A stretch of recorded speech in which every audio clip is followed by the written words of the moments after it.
Hi, James. How did you find out about the trade, first of all? Or, I mean, I'm sorry, the signing. It's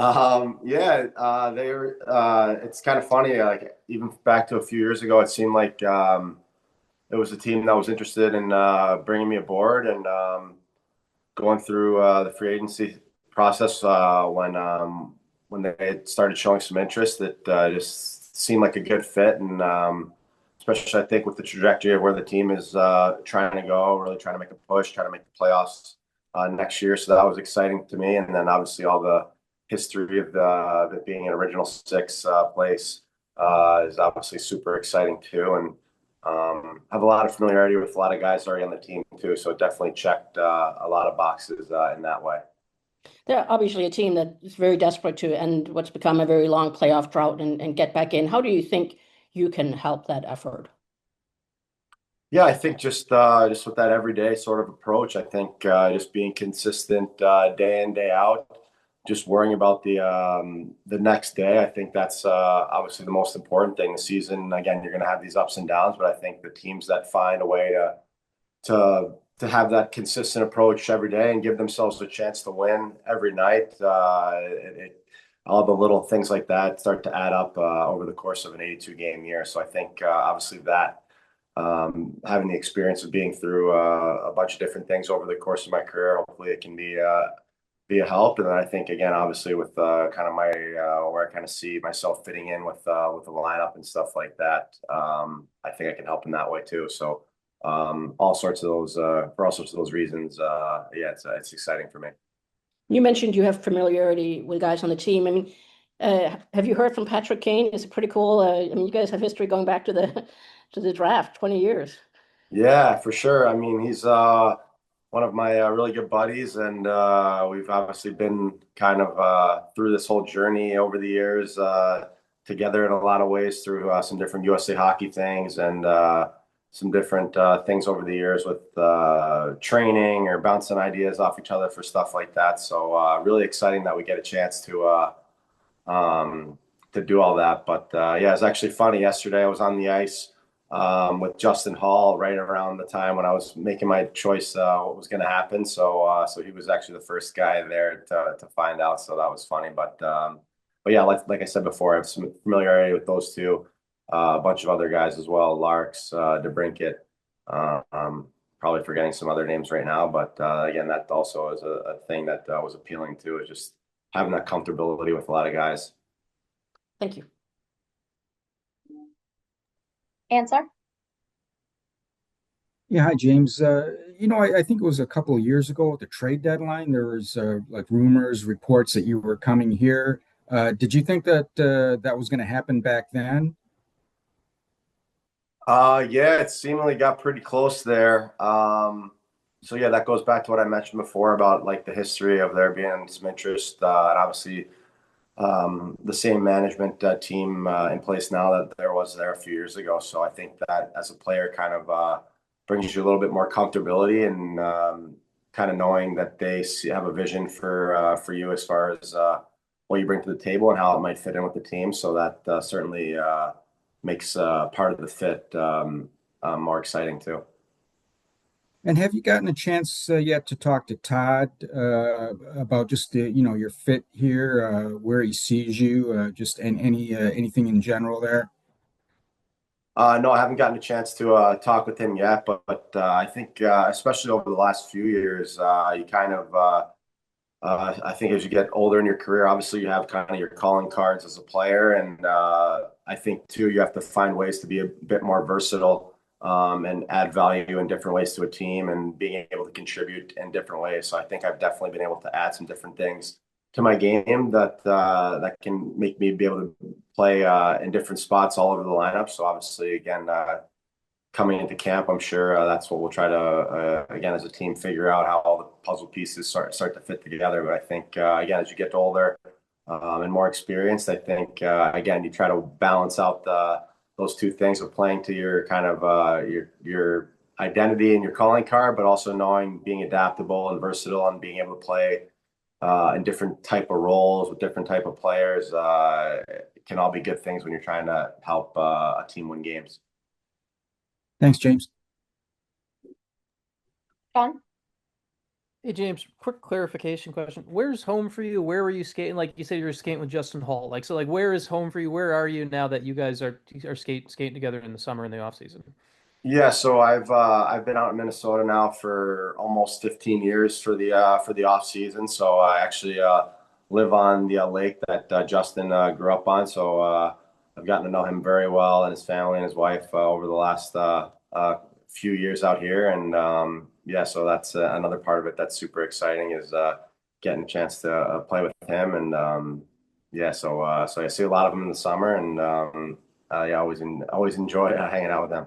And and and, and then just kind of out of a curiosity, so you signed the 35 plus deal with the million base salary, a couple, and the performance bonuses. When it comes to that part of a deal now, how much is that? Are you involved much with that? Is that something, or you just leave it to your agent? Like, what's kind of that type of for now at that spot in your career where you can have the hey, 50 games played is this bonus, winning a playoff round is this. Like, are you involved in that? Is that something that you bring up, the team wants? Like, how does that kind of work now that you're at that point in your career with those types of deals?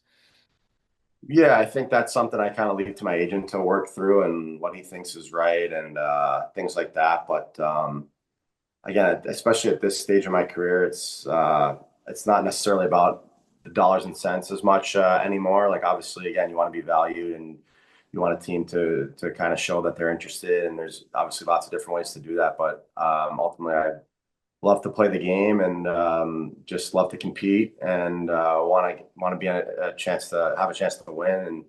And so yeah, that's kind of what drives me at this point. So yeah, that's again, obviously these are all factors that anyone weighs out um, going into making these choices. But ultimately, I think those other things, like I mentioned before, a lot of the on ice hockey stuff just becomes most important.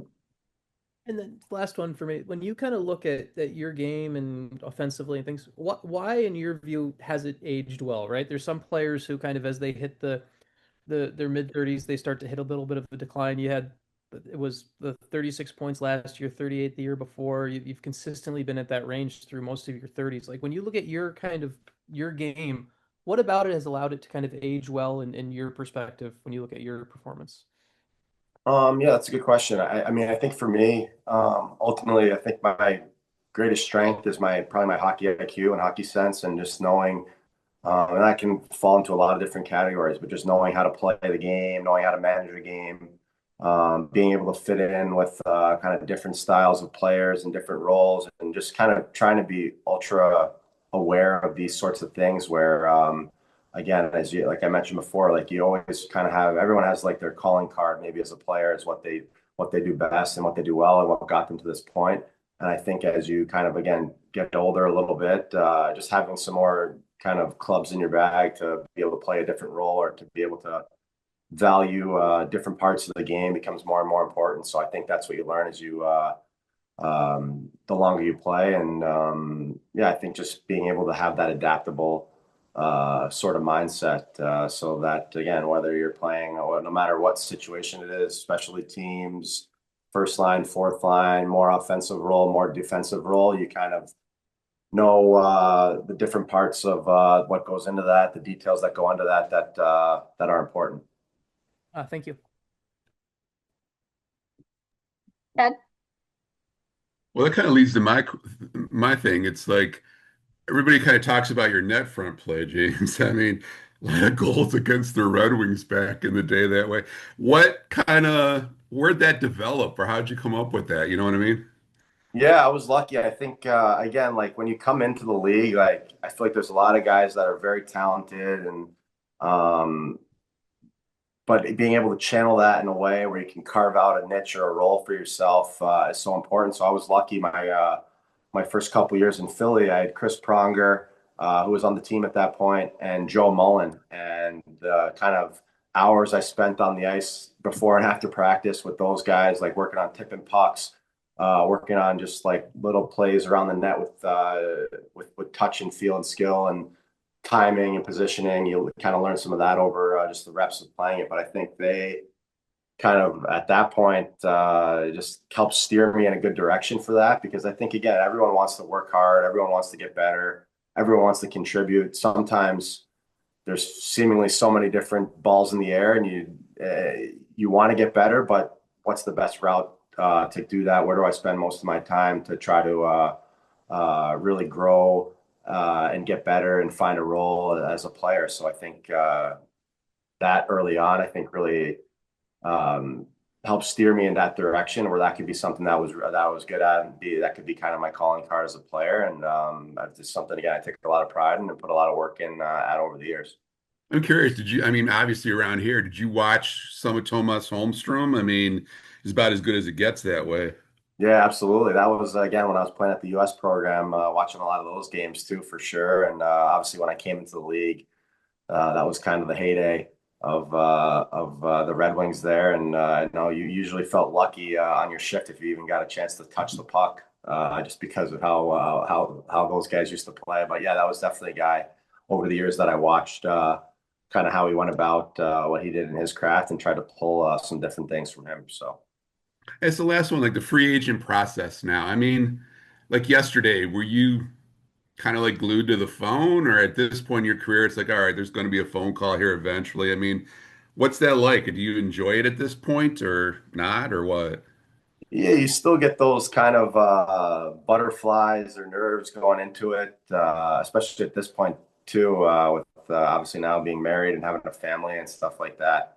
So you're trying to weigh out lots of different things. So maybe it's stressful for different reasons now, but yeah. So you try to again go into it with the right kind of frame of mind and things like that. But yeah, no, I love to play. This is just the day-to-day grind of trying to get better, trying to figure different things out to win games and continually evolve as a player is something that I really enjoy. So yeah, it's something I just love to do, and just excited for the opportunity for next year. So do you and Kane are still kind of like joke around? It's like, man, we're still here. I mean, do you just joke around with him about that, or? Yeah, for sure. We'll have our laughs about that. I think there was one game in last year in Columbus, maybe, where he had a couple points and I had a couple points, and I want to say I think he said something to me on one of the faceoffs after like he scored and we were going out there. He's like, "We still got it," or something like that. But no, it's I think again, especially speaking to him, just the love that he has for the game, and it's fun to kind of be around and be in kind of his orbit for some of that, because I think. Again, I think that's something that maybe gets taken for granted at times, how much passion guys have for it, and how much guys enjoy the day to day of what it takes to play at this level. So obviously, he kind of has set the standard for that, and looking at all that he's accomplished in his career, and he's still hungry for more. It's an infectious thing to be around. Super. Thanks for this, James. Yeah. Milsey? Hey, James. As you've gone on throughout your career here, I'm sure that you've been leaned on more and more by younger players as you've gotten more experience. Can you just talk a little bit about your leadership style? Are you vocal? Are you more lead by example? And how might you be able to bring some of that to the table here with this team? Yeah, I think for me, just ultimately with that approach, I think it's something, at least in my point of view, you got to live it, and just the way you go about it and what goes into it all. It's a full-time commitment, whether that's, again, how your preparation and being ready to practice, being ready to play, and being ready to recover to get ready for the next game, things like that. So just trying to do the right things like that every day. And yeah, just trying to bring a positive energy to the group and on the bench and things like that. I think, like I mentioned before, it can be a long year, and lots of ups and downs. So I think you need to have some of that sounding board, just to help things stay sort of even keeled, particularly when maybe things aren't going your way. So I think that's kind of how I've tried to approach it, especially in the last few years. But yeah, that's another fun part for me. I think, especially the last couple of years, been able to develop some really good relationships with some of the younger guys, and almost like a big brother type thing. It feels like, but I think, again, that's sort of stuff I think helps me out. Just some of the kind of the youthful energy and excitement that the younger players tend to bring to the table. And yeah, I've enjoyed some of those kind of relationships with some of those guys I've had in my past couple years, and that's definitely a fun part about playing and being this age and playing still. Thank you. Last question, we'll go to Bob Tuff. And James, when you talk about Netfront, I don't know if you're aware of this, but when Anthony Mantha was in Detroit, Jeff Blashill was constantly putting together video clips of your goals to try to get him to be that Netfront guy, and he never seemed to want to really do it. Is there something that when you accept that role, you're obviously accepting a lot of pain and punishment too? How do you come to terms with that? Is it just the end result's worth the pain? Yeah, I mean, I'm kind of in that way, I guess, a little bit of like a numbers math person, and like your odds are obviously very good around the net if you want to score goals and be productive and things like that. So I think that's definitely a big part of it. But yeah, I think just the nuance and timing and things like that go to it, because again, you don't just want to be anchored at the net and let the other guys kind of play on the cycle, and you're not being an out for them or an option for them. So it's trying to balance some of those things out. But I think, yeah, Blash might have actually mentioned that to me at one point, I think at the Worlds one year. But so that's a nice compliment to get from him. But no, I think, it's just a part of the game. I feel like that the more I've done it, the more natural it seems to become. And like I mentioned before, especially down the stretch and into the playoffs, it seems like that's where you need to go to have the success and score the goals and things like that. So, yeah, I think that's ultimately why it's for me such just a attractive place to be on the ice, and I think again it comes natural in a lot of ways. And last year in Columbus, you're on a team that was basically in a similar situation, the Red Wings battling to try to get over that hump and get in the playoffs. When you go through an experience like that, even at your stage of your careers, is there things you learn from that you can help bring to the team this year? Yeah, I think for sure. I think you're always learning every day, and just from all your different experiences, for sure. And obviously, again, looking at the year we had last year in Columbus, I don't think many people had us picked to be where we were in the standings, and came so close. It felt like, and unfortunately, came up a little bit short. And I think, the things you try to learn from, again, there's always going to be little ebbs and flows throughout a season, and some times where it doesn't go your way. But I think ultimately that's the only way in this league to have that success, to be able to make the playoffs, is just that consistent approach and just not letting things get away from you too much. Like obviously we're always going to have, over the course of a long year, times when it doesn't bounce our way, we're not getting the results we want. But I think just when you have that consistent approach, you can kind of make those slides, hopefully a game less, and hopefully you're able to eke out a point here or there. And at the end of the year, that could be the difference between making the playoffs and not. And obviously it's every year it's super tight, super competitive, with comes down to the wire. So I think that's definitely something from last year. It even reiterates that. I think we missed by 2 points. So that's pretty much one game at some point during the year. Okay. Thanks a lot, James. Appreciate it. All right, that's it for today. Thanks, everyone. Thanks, James. All right. Thanks, guys.